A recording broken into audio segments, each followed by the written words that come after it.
Psalm 45. Read it and see why God has associated 45 to a weapon that kills. It's the Psalm of love. It's the reason for killing. It's the reason for dying. It's the women. All of them go to heaven. Read Psalm 45. All of them go to heaven. Every daughter has a heart of gold. Every one of them. When they are young, you can see this in them. Okay? Now, men are not hearts of gold.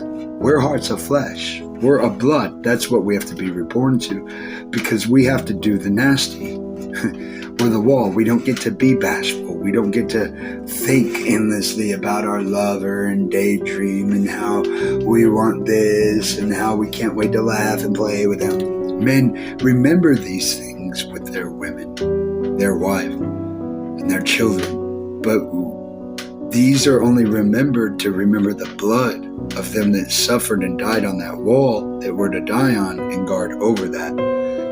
And to remember our sons after us that are going to have to pick it up.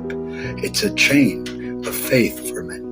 And that's why in Psalm 45, it says, strengthen your thighs. That's where you stand. Now the thighs roll through the groin. It's the same thing as girding your loins.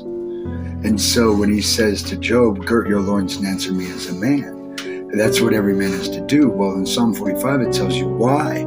It also says, let me show you what evil your own right hand will teach you. Because it's about the women, the vow, the word. And by the word is the beginning of life. And that's why your children are here, is because your word. Not because you're semen, not because you had sex, but because your word to your wife. This is in Abraham's account. Now, even Jezebel kills 1,000 prophets. It's said of her at her death, bury that cursed thing proper, the daughter of a king. That's a weird thing to say. If it was a man, they'd have burned her to the ash and thrown her out the nation.